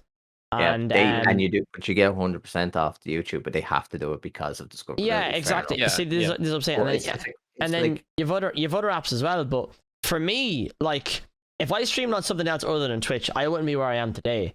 Yeah. So I'm at a point now where, like, I understand what they're doing, as in, like, if you're a big enough of a streamer where you're getting thousands of subs each month and you have thousands of viewers, and you can be like, right, I want a better percentage, that you can actually ask for that. I feel like there's a lot of people on this platform who, like, let's break it down. For anyone who's an affiliate, realistically, should they be getting more than 50-50 if their content is sub tier? No. And I feel like if you're a partner and if you're above that, where you're getting a couple of thousand viewers, a couple of thousand subs, and you're like, I want a better ratio for sub, you can bring that to them, and you can get whatever that process is about getting rejected or accepted or whatever. But the proof is in the pudding. So for me, there is like, the way I look at that, there's a lot of affiliate streamers out there that are doing as good or if not better than some partners. So like that's the way I look at it as well. Like, you know what I mean? Like a lot of people actually like are on Twitch, are affiliates, and they can't just get, like, no matter what their numbers are, they can't get accepted, like whatever the reason may be, you know. So like the way I look at it is like, it's like, if in case being right, Rusher's not partner yet, he will be soon. Yeah. Go on, In my opinion, he will be. Go on, he'll be yeah, partner. But you look at the way I look at it is for him, and he says he doesn't look at it, and I respect that. But there is content creators out there that are like, are affiliates, and they're trying to do what everyone else is doing, making a living out of it, making a job out of it. Now, if they're getting, say, 200 subs a month, Gary, yeah, toxic, all right, 200 subs a month, right? Yeah. Realistically, if you put that into terms, that should be 800 quid. Yeah, if you go by the full €4, right? Yeah. If that was the case, yeah. Okay. Just putting it into perspective. Yeah. Now, 800 quid in a month, that's what, 200 quid a week. Probably can't even live off that unless you're obviously at home and you don't have any other things and you don't have to pay for shit. Yeah. But the fact is, they take 50 of that, so they're living off 400. So it's 100 quid a week. You know what I mean? That's the way you gotta look at it. So it's very hard. We always say like about content and going for it, and streamers not, but we have to look at the aspect of this too. Like, because I actually was thinking about this the other day, like that we never actually talked about it. It's like, it's very hard for affiliates or Twitch streamers, smaller guys, to actually make it in a sense of money. And it's also actually, that's a good point by Bisto. It's in dollars as well. So it's actually not, even in the case B, it's 400. It's $400, which is what, maybe €350, something around that, something like that. Yeah. So it's like, it's very. That's the way I look at it. Like at the end of the day, there's some streamers like ourselves are fortunate. Okay, we're very fortunate, right? We all have our different positions, or we're all doing well enough not to have to worry about it. But if we're going to focus at like looking at the smaller creators and talk about what they should do and how they're going to come forward with themselves, and what they should do for content and setting up schedules and so on, it is very, very hard in that balance aspect. I feel like I get where you're coming from, Gara. If your content's not up to scratch, you shouldn't be making the paper that you should be, in that sense. And I completely agree. But the way I'm looking at it is, at the same time, is that affiliates should be actually less leaned on, because they're starting up and because they're trying to get there. Like, it's like the $100 threshold. There's so many affiliate streamers out there that have to do 3 or 4 months streaming, and they actually aren't bad content. It's just they can't get the fucking numbers. You know what I mean? They just can't find that attraction. You know what I mean? So they're 3 or 4 months trying to just make a threshold just to get a little payout off it. Like, you know what I mean?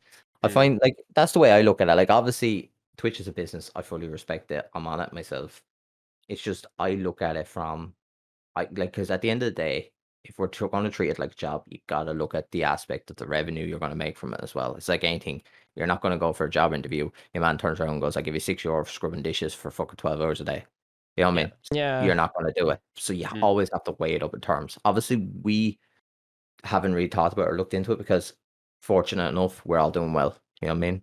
In and out Yeah. of, you know what I mean? Yeah, like here's my thought on it. It's just like, for me, like, you're speaking of it as if it's a job. Realistically, streaming, like, let's be real here, it's not a fucking job. So anybody can pick it up. There's no barrier to entry. There's no Anyone can do degree it, like, needed. yeah. So if I give a sub to somebody without a camera, without a mic, I can, and I can fund their content. So realistically, do they deserve it? At the end of the day, the 100% of that revenue? No, because I'm using Twitch as a platform to find them. I'm not saying 100. I'm not saying 100. Oh, I no, never. no. I think, Yeah, you know what I yeah, mean? no, I of just It's a course. feel higher like percentage, like, I yeah. think No. 50-50 is a bit mad. That's what I'm saying. Yeah, I get that, but it's just like, I just feel like the viewers you get defines your content at the end of the day, and I feel like the people with higher viewers are making better content, and they've reached a community that wants to support them. And when it gets to a point where terrible creators out there, like no, there is. I agree with that. I agree. Yeah. No, for sure. Absolutely dog shit. Like like it's terrible. Some of the content, and they're sitting there making tens of thousands. You're like, what the fuck? You know what I mean? Yeah. So Yeah. the little guy in the chair that's sweating and working his bollocks off, yeah, is struggling to make £100. And some fucking Timmy fucking like I want to say a name, but I'm not going to say it. Right? Big streamer, right? And I think he is the worst thing I've ever seen on the platform. You know what I mean? And he's making bank. But I think actually the more fucking stupid and thick-headed you are, and the dumber shit you do, somehow it manages to benefit. You know what I mean? It's like Yeah. it's like not having an education is your fucking platform to the world. You know what I mean? That's literally Yeah, like, I mean, you know, I get where you're coming from. I think the one fix to make my opinion and the business side of it, I see, I'm thinking just strictly business. If I own Twitch, I'm doing exactly what they're doing right now. I feel like the only way to get around this is to make another tier between affiliate and partner, where, you know, this clearly, like let's say affiliate and partner, and there's something in between, right? Whatever this role is, it's for people who actually have a community backing, and they have a few, you know, a lot of regular members who do support them through subs and through this and that, where Twitch can be like, okay, this guy actually makes somewhat decent content, and he's actually making money for us, so we can offer him something. Instead of like, because realistically here, I mean, you're talking 3 average viewers and 50 followers to 75 average viewers. And I mean, by the time you get to 75 average, I mean, how many followers? You're talking in thousands. So it's a massive jump from one state to another, to where you're actually able to talk to them, be like, oh, here, I'm on this amount of subs, I think I should get more of a revenue cut. I think there should be a tier in the middle where it's for creators who actually have bigger communities, because then little Timmy is left to be little Timmy, and you have the guys who are actually giving it a go get their respect as well. It's that kind of second stage, like. Let's put this into another narrative then. I could have 75 to 100 kids, like you know, like if I did Fortnite streams, yeah, I have a lot of kids who they have pocket money, so they're not going to be given Twitch, yeah. So I could be averaging 100 viewers, but no revenue, because none of them are actually subbing or gifting or giving bits or whatever it is, yeah. So that's so you gotta look at that part to it. You can have the numbers, but you just don't have the community. Like, put it this way, right? There's boys out there, right, that are probably 7-8 times the numbers of viewers that the likes of Rusher's getting, but Rusher's doing 7-8 times the subs he's done. Yeah, it's true. Do you get what I mean? So it's like, that's the way I look at it. But for me, I think personally, like a 70-30 or split, or even 60-40 split is better than a 50-50 split, because I'm sorry, but like, Twitch is a billion-dollar company. Like, it's making so much money, it's crazy. Like, you think about it, every month off one streamer alone, even the likes of Trainwrecks, let's say, yeah, they're making 100 grand plus off just him, one streamer. And that's one in what, tens of millions of fucking people that come onto this platform. So, and they've been doing that since the get-go of Twitch. I just feel like the amount of years they've been out, there's never been like a balance adjustment. And now that they've made subs cheaper, that's great for the communities and stuff. It's cheaper, you know what I mean, for them. Sub to you, but it affects the streamer. Do you know what I mean? So if, say, a streamer was, before this came in, the number drop on subs, yeah, say they were getting 200-300 subs, yeah, you still gotta take it that, say they were guaranteed 200-300 subs a month, for the extra, and it's only an extra 50 cents each sub, right? I get that, but you put into a narrative, that's 150 quid for his 300 subs. That's just gone now. Yeah. He's getting the same subs, but he's lost money. Yeah. Did you get what I mean? So that's the way I'm looking at it. Like I'm looking at it as in they've dropped the price of subs. Why not raise the bar on the ratio of percentage of give and take? You know what I mean? That's just my look on it. You know what I mean? Yeah, I mean, there's Mm. there's a lot of different sides to it. There is, 100%. Everyone's Yeah, going to look at yeah. it from a different yeah, perspective. no, I respect everyone's decision and view on it. But it's just my view personally is the fact that you've dropped the price of subs, but you have not touched the split. That's where I come at it. You know what I yeah, mean? no, See it, it's you know? fair. It's a good way to look at it, like big time. Yeah. Yeah. 100%. But yeah, going back to the conversation there, even talking about like partners and splits there. I know Crowler was asked this question in chat as well. Rusher, over the next couple of years, where do you see yourself? Obviously, I kind of said it before we even like went through this question. Like, I obviously see myself streaming on Twitch, and you know, building up the community that we have there at the moment, but pushing out more onto YouTube and making those IRL content as much as I can.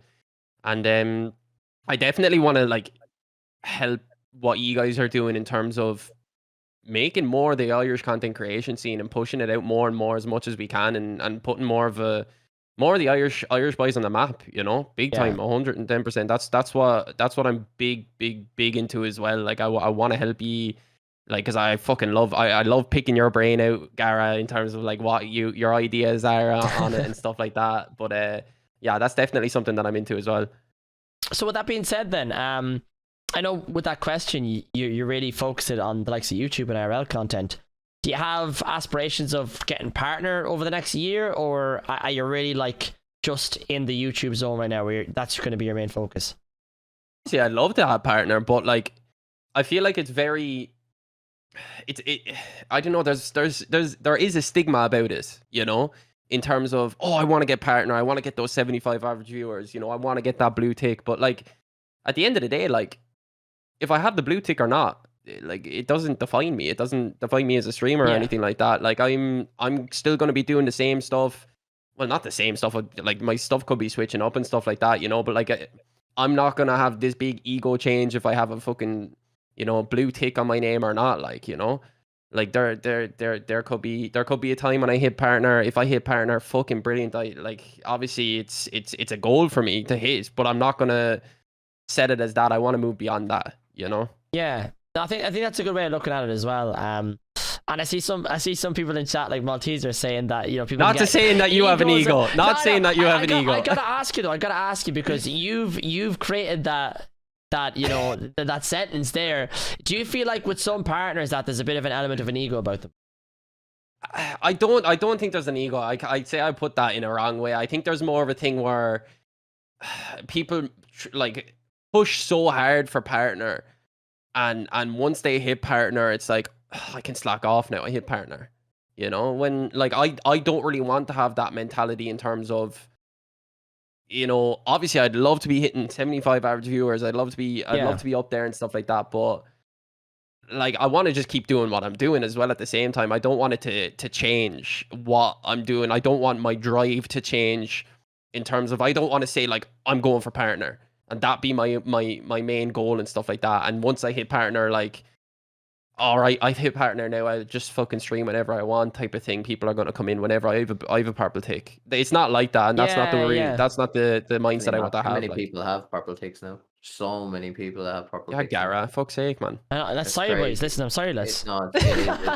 It's crazy because there's so many people with the purple tick. Yeah. That's the thing. Like, it's a balanced out like aspect of it as well. Like, obviously, in regards to like when you're going to Twitch and all, like we obviously when you're partnered with Twitch, it's totally different than being just affiliate. Affiliate can be more open and honest about it as well. Like, you know, like they can, because at the end of the day, like when you partner with Twitch, that's it. You're with them. That's your platform. You're there. As in regards to obviously affiliate can be like, you know, I can jump back and forth to wherever the fuck I want in a sense. You know what I mean? So it's definitely not like, it's not like an ego thing. It's like it is an accomplishment in itself, right? Big time, yeah. 100%. Like, because like to have 75 average every day, or Over a 75 month people period, watching like. over the month period or whatever. Yeah, it is, of course it is. Mm. And like no matter like obviously I don't ever have to worry about it. I can't get it even if I get 10,000 viewers, I'm never getting it because obviously being banned before on Twitch, you're fucked. You're done. Mm. Um, but I've always said that about it. Like it's like I don't think the main focus should be that with a content creator. You know what I mean? Especially Yeah. on Twitch. Like I don't think you should be like, right, the main focus here is this badge. Because I feel like that will actually draw you away from it'll play with your mind in a sense of block off better ideas or better things you could be doing, in a sense. Do you agree or disagree with that? No, I agree with that. Like, obviously, it comes with good, having the blue tick as Twitter, like, but the purple tick in terms of like, you could go into someone's stream and they'd be like, "Oh, you're a partner streamer" and stuff like that. Like personally, I don't know if I want that. Like, I want to go into someone's stream and go under the radar and see what they're like, see what their community is like, and not have like someone kind of park up in their seat like, "Oh, I got someone who's verified in my stream" type of thing. Like, I want to see what they're like first. Thing is, And, though, I and don't know. Garrett, no, because I mm, haven't got a clue. But like, what is there? What's the difference, like, as in benefit wise? oh Benefits yeah, from being affiliated. Fuck all now, man. We used to have it was all, it man. different? There's a reason why I wanted to get partner, and it wasn't the fucking purple tick. It was for the fucking emotes. Emotes for me were massive back in the Yeah, day, we man. get them now as well. But back in the day, bro, fucking old man syndrome here. Back in the day, fucking 5 emotes is all you had, man, and you fucking rocked it. 5 emotes, you thought you were brilliant. Didn't have no idea about Frankerface, no idea about fucking BTTV. It was like 5 emotes, and you're battling, you're having the crack. And I was like, bro, I want more emotes. I'm sick of looking at fucking Nick Merckx, Pokemon, and Ninja, great creators, but fucking 30 odd emotes. And I'm like, bro, I want to be creative. I want to have my chat popping off with emotes. So I'm like, that's my fucking goal. So anybody as well who's with me for my whole partnership journey, you can fucking vouch that I said, man, I want fucking emotes. That's my goal here. Get more. Is that but was that the only benefit of partner before? Obviously, they made the changes. Yeah, so affiliates have animated. They have back then, these were the perks, right? So you got your emotes depending on your sub count. You got your 1080p streams whenever you want, so you weren't restricted to 720 or less than that for depending on your viewers, which is obviously big for like fucking Irish people, so that they can lower it to 240 if their connections book. And you got I don't know what the crack is with the split. You see, Twitch are very fucking. It's very. It's 50-50. I'm not allowed to say what it is technically speaking if we're going by contract here, but it's pretty. Okay. It's the standard partner contract. Now I can tell you that I'm nearly certain that it's no different from the affiliate one. If it's different in any way, it's very minuscule. But now it's at a point where with partners we used to have animated emotes. Now everyone has them. We used to have more emotes. Now everybody has more emotes. So partners actually. And what about like customer service wise?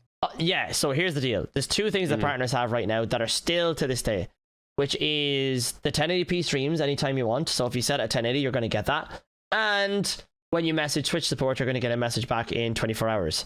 That's pretty much it. Now, bear in mind, I contact Twitch support fuck all because I have no need to be contacting them. I know what the fuck I'm doing. So really, it's a 1080p, and realistically, that's fuck all. It's not much of a difference. So, and I see IrishGenesis 2720. I see IrishGenesis in the chat saying not even a fucking hoodie. And this is what I'm saying, man.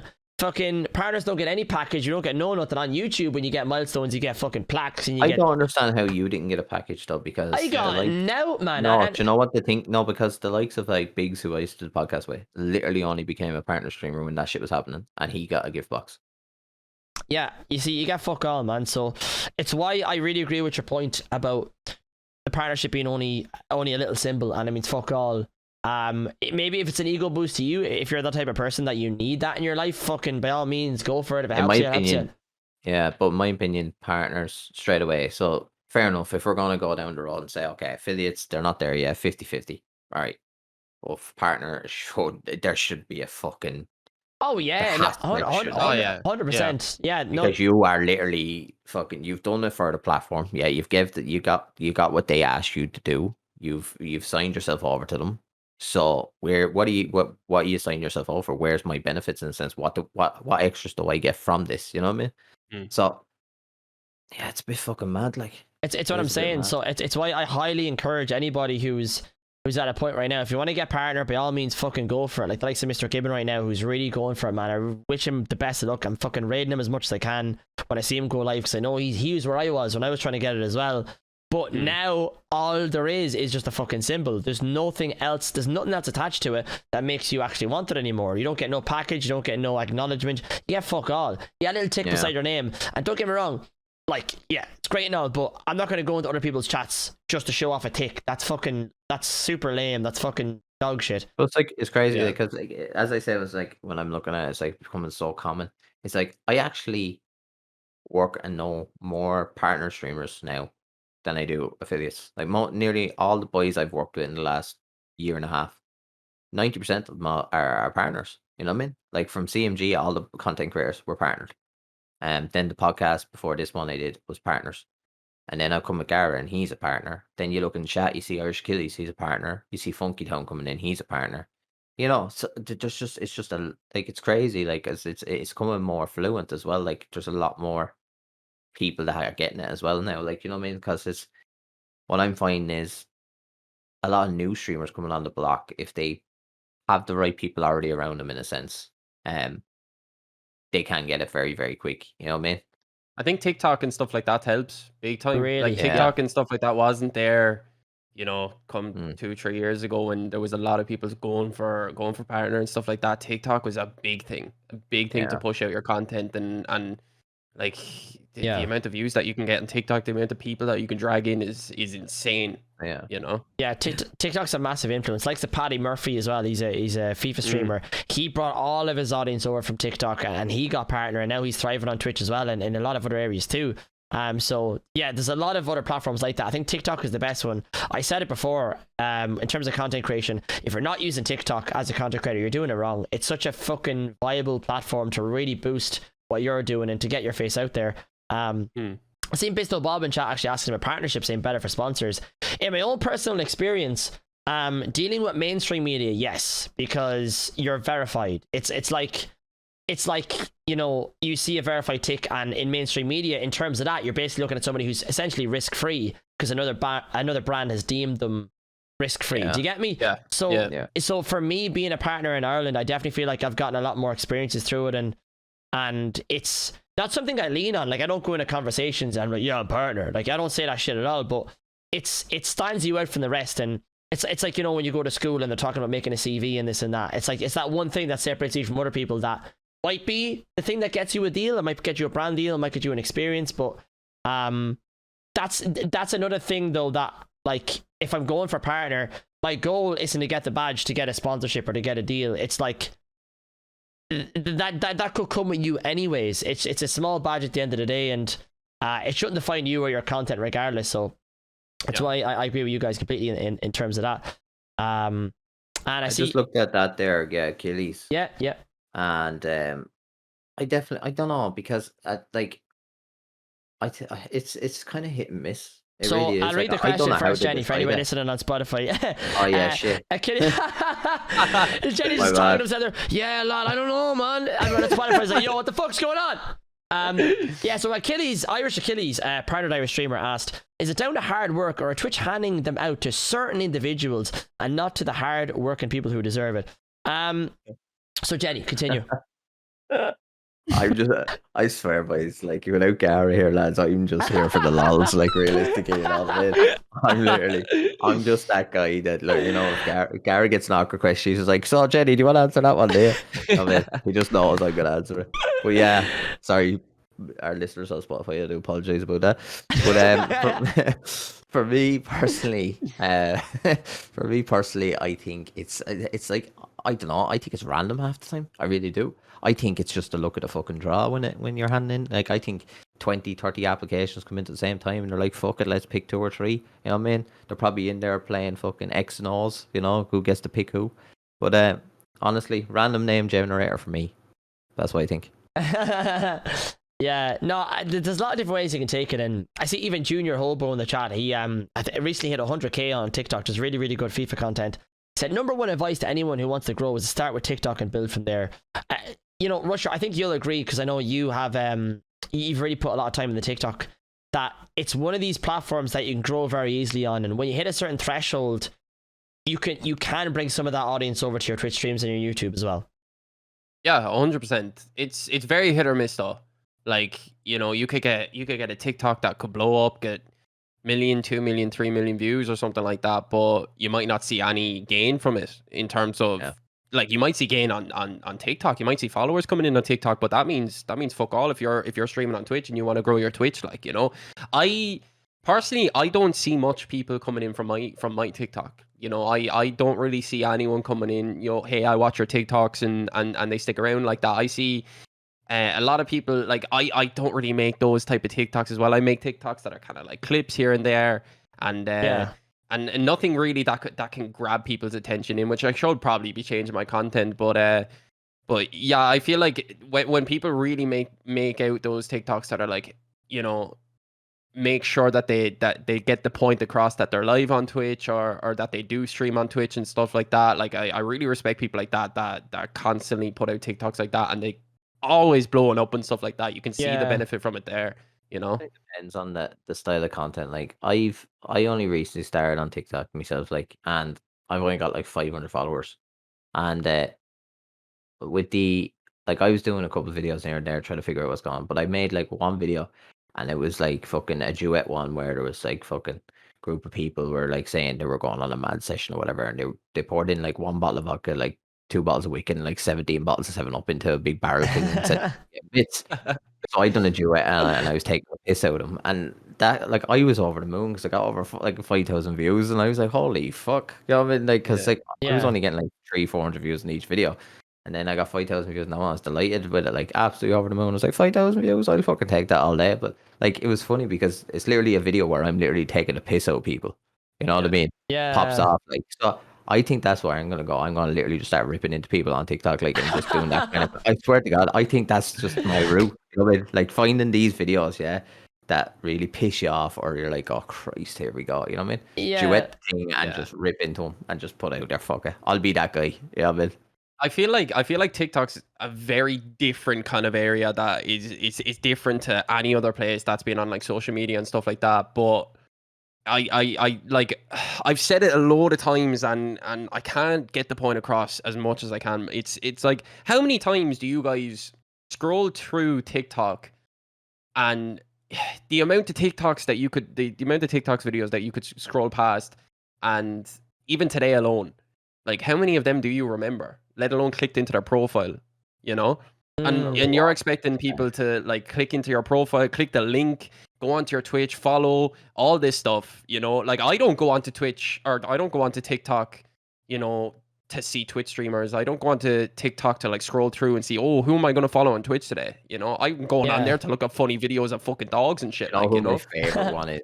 Your man, right? And he's fucking brilliant. I can't remember his name now, but I fucking followed him. And he goes up and he's in his bathroom mirror. He's like, hey, and he does all the like. he's like, it was. He just makes up mad shit. He's like, what's this? I don't know, but he does all this funny shit, right?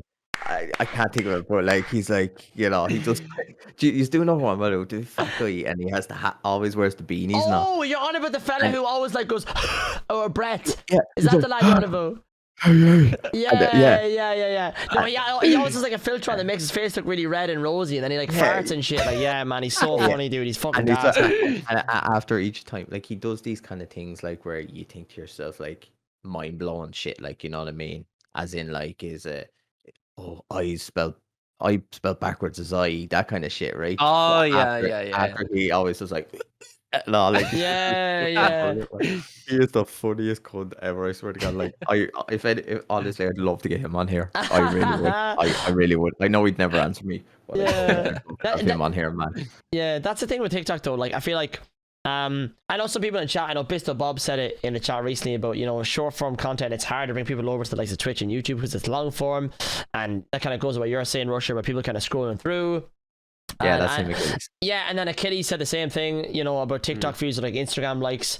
You know, people are gonna like it and then move on and this and that. But I've seen people who literally have used it for a tool with Twitch and YouTube where they manage to, you know, to captivate whoever the hell's watching their video to be like, oh, I want to see more of this guy. So once again, I feel like it's a tool. It just depends on what your content is and how you use it. I don't feel like there's a right and a wrong way.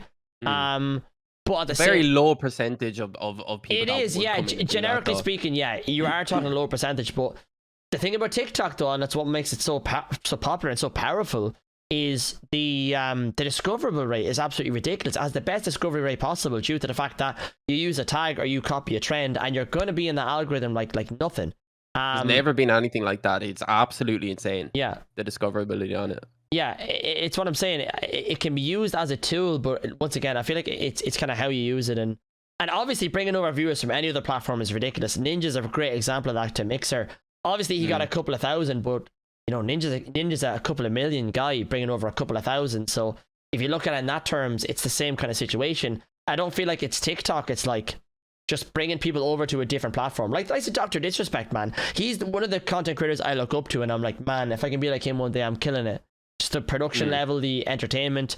But he's on YouTube, and I like, he's the guy I look up to, but I still don't go to YouTube to watch him live. So like, what does that say realistically? You know what I mean? If this is my guy I fucking look up to, I don't watch him. I seen a video of him the other day. It was hilarious. Dr. Disrespect, and he was in a COD lobby, like, and he says to your man wasn't talking to Mikey because you've 10 seconds to talk or I'm leaving, and all, you know what I mean? And your man then starts talking, all right, but your man obviously doesn't watch the streams and all, because he didn't have a fucking clue who he is. Yeah. Dr. Disrespect was like, you better respect the two-time, or I'm gonna come down that fucking mic and I'm gonna whoop your mama's ass now, whoop your ass. And then all you hear your man in the background is like, you do fucking nothing. No, these guys, it's great. He's an entertainer at the highest order, but Big time. honestly, it's like 1986, 1988, all time man. champion and It's all. what I'm saying, bro. He has that script and his character down so well. It's so hard to top that, man. He's such a unique kind of character in the platform. It's why I He's look the up only to. person that, like, he's the only person that's actually developed, like, for me personally, he's the only person that has developed like an actual character, like a different version of himself. Yeah, and it's fully run with it.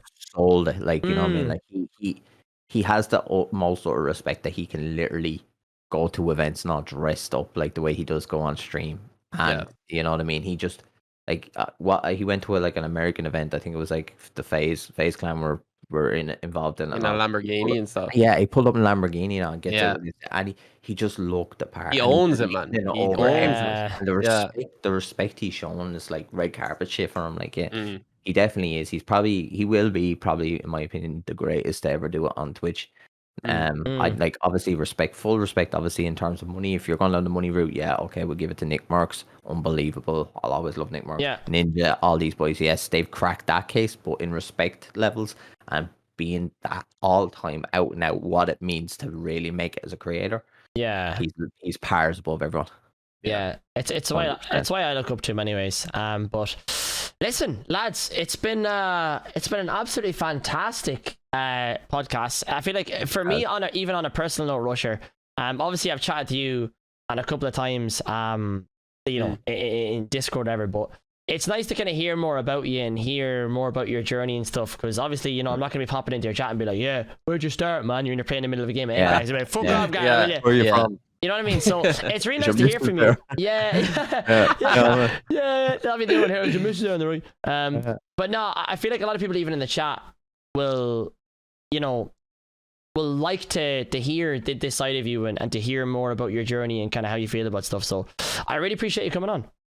I really appreciate you asking me to come on as well. I really enjoyed, man. That was, I don't even know how long that was. That just flew by. I really enjoyed it. Honestly, thank you for having me on. It's been an hour and 45 already. Yeah, it's flying. I told you once you get talking and it just flows, you know what I mean? It really does. Yeah, I really enjoyed it. No, seriously, thank you for having me on, and I'm excited to see where the two of you boys like go in the future as well. And if you have any plans, seriously, like throw me a DM, anything like that. I'm always down for it. For sure. No, I appreciate that, man. We really do appreciate it. Yeah, no, we do. So we always leave it on Rusher. Yeah, no, we do. We'll always leave it on last comment. So I'll ask you first, Rusher, then I'll get to Jenny, because Jenny always gets the last say because he's a funny bastard.